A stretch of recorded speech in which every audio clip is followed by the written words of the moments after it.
Good morning and welcome back to our news bulletin, coming to you live from Warsaw.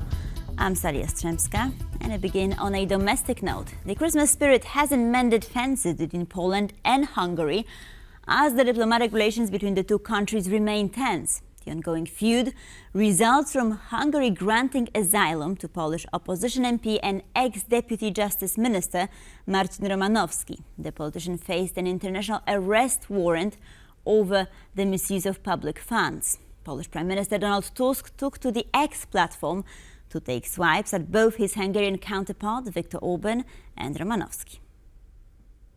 On Christmas Eve night, Russia launched a massive missile attack on Ukrainian cities.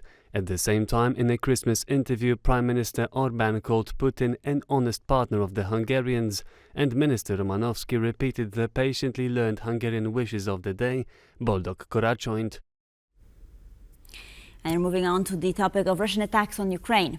US President Joe Biden has condemned Moscow's latest strike, branding it outrageous. He said he advised the Pentagon to enhance its supplies of armaments to the war-torn country. The purpose of this outrageous attack was to cut off the Ukrainian people's access to heat and electricity during winter and to jeopardize the safety of its grid, said a statement published on the White House official website. In response to the attacks, Biden reassured Ukraine the U.S. will, quote, continue to work tirelessly to strengthen Ukraine's position in its defense against Russian forces. According to Ukraine's Air Force, early on Wednesday, Russia fired a rain of 78 air and ground missiles and 106 Shahed drones upon Ukraine's energy supplies and infrastructure, which caused power outages across several parts of the country. Sabotage cannot be ruled out, Finnish officials said after an investigation was launched into the outage of a Baltic Sea power cable linking Finland and Estonia.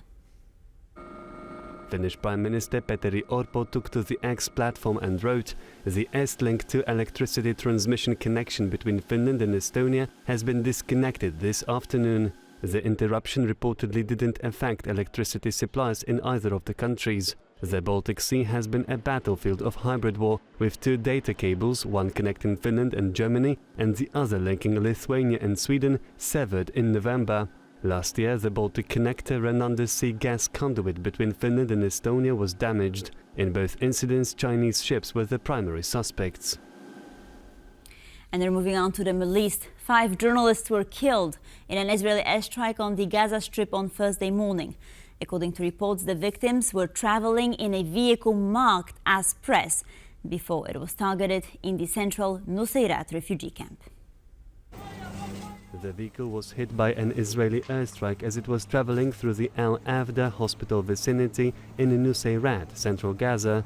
According to Palestinian media, the targeted media van was used by journalists to report from inside of the hospital of the refugee camp. The journalists were associated with the Al-Quds Al-Yum TV channels. According to the Israeli military, prior to the attack, necessary steps were taken to reduce the chances of harming civilians. Israeli authorities are yet to comment on the incident. The Committee to Protect Journalists, CPJ, said that a total of 141 journalists had been killed in the war in Gaza since October the 7th. In a separate airstrike, 5 people were killed and 20 injured as Israel targeted the Zaytun neighborhood of Gaza City. South Korea's acting president and Prime Minister Han Duck-soo is set to face an impeachment vote from the parliament. The move comes after his failure to appoint new constitutional judges. Park Chan-dae, the floor speaker of the Democratic Party of Korea, announced the decision to introduce impeachment bill against the Prime Minister on Thursday. He stands accused of failing to appoint a constitutional court. The PM argues that he won't select the judges until there is a majority consensus. According to media reports, the impeachment risks deepening the constitutional crisis triggered by the short-lived martial law imposed by former President Yoon Suk-yeol. A major Japanese flight carrier, Japan Airlines, has been hit by a cyber attack that caused delays to both domestic and international flights operated by the airline. The company said in a statement that the attack, which began at 7:24 a.m. local time on Thursday, caused disruption to its internal and external systems. To address the issue, Japan Airlines suspended ticket sales for Thursday's flights and shut down a router responsible for system malfunctions. The cause of the cyber attack is currently under investigation, the airline said. According to the Japan Broadcasting Corporation, no other flight carrier in Japan has been targeted by a cyber attack. 7 people were injured in New York City's Herald Square as a taxi jumped a curb, hitting pedestrians. The accident took place around 4 p.m. local time in Midtown Manhattan, outside of a Macy's department store. The store serves as a popular tourist destination, especially around the holidays. The 58-year-old driver was injured, as well a 9-year-old boy and 6 other women. The boy and 2 women were hospitalized. According to early reports, the taxi driver suffered a suspected medical episode that caused him to lose control of the vehicle and steer onto the sidewalk. The cause of the accident is currently under investigation by NYPD.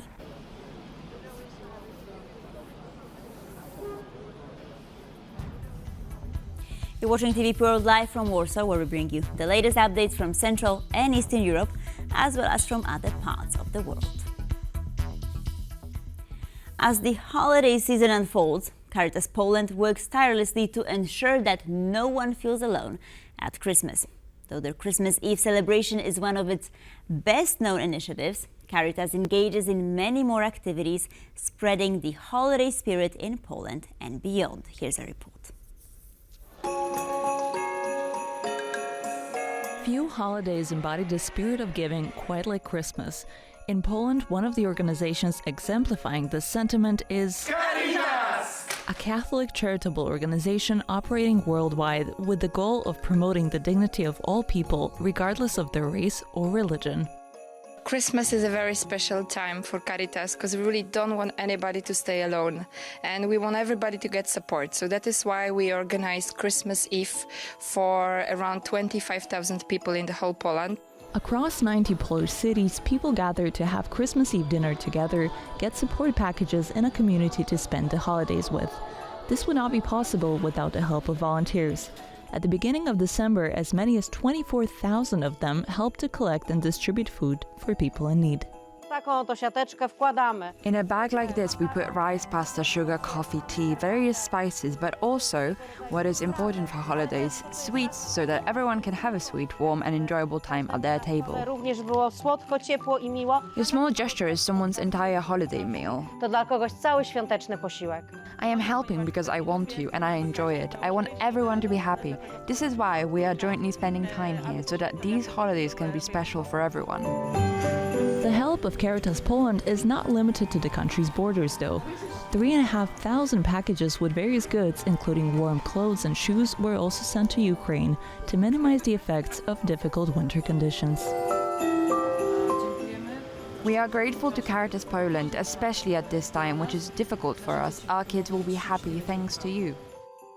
For those that would like to join the spirit of giving, everyone can purchase a Caritas Christmas candle in parishes across Poland.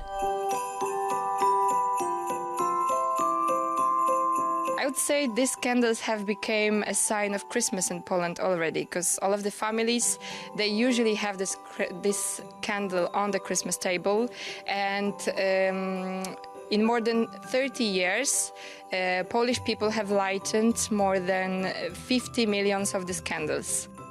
The collected funds go primarily towards children in need, such as children's hospices and scholarships, and a small percentage is allocated to children in Ethiopia to further extend support beyond Poland's borders. And we continue on a similar topic. Christmas in Poland sees cities and towns across the country put on bright and colorful light displays in their main squares and high streets. There are some people, though, that take the Yuletide displays to another level. John Todd has more. Welcome to a feast of festive lights. Christmas time at the Mamczarczyk home in Helmek in southern Poland is a dazzling display that attracts admiring visitors from far and wide. Dobry wieczór. Good evening. Your garden looks fantastic. Tell me about it. I'd say there's a couple thousand lights by now, maybe tens of thousands. I have over 150 figures, give or take. I keep getting more every year, and the number keeps growing. I don't really have a favorite decoration, but that Santa Claus is very pretty and it was hard to find. There's another Santa over there that I like very much. Most of these figures are pretty rare and each one has a unique story. I started 12 years ago. That's when my wife and I put up our first Christmas decorations. We started with a set of lights and a garland. Then we just kept adding decorations each year, a figure here and there, and then it took on a life of its own.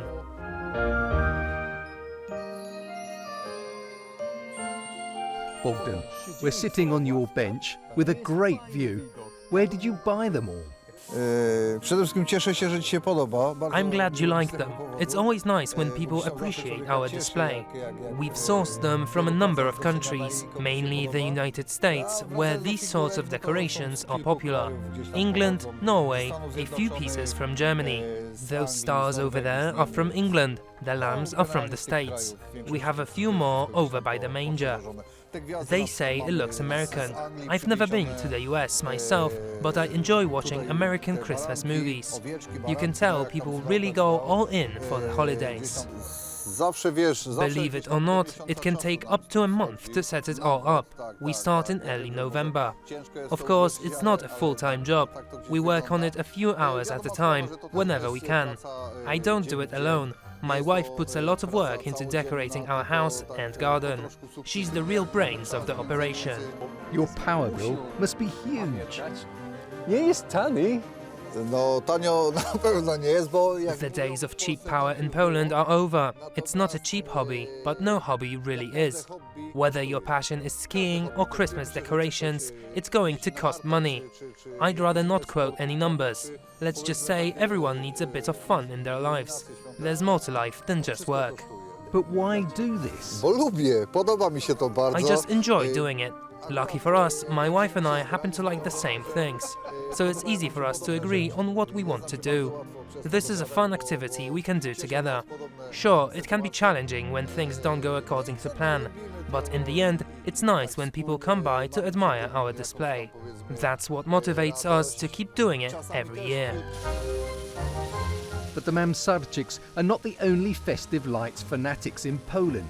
Here in Bydgoszcz in the north, Agnieszka Butryn and her brother Andrzej are also putting on a dazzling display. And here in Krakowice in southwest Poland, Henryk Jasik has been hard at work too. Thousands of lights are being set to provide onlookers with a stunning seasonal show. Back in Helmek, Bogdan has more to share with me. I think you'll like this one. This is the holy wreath I told you about. Where did you get this one? This one's from London, England. We've got 3 of these holy wreaths. His delight and devotion are clear to see, and the fruits of his hard work are enjoyed by many in this season of goodwill.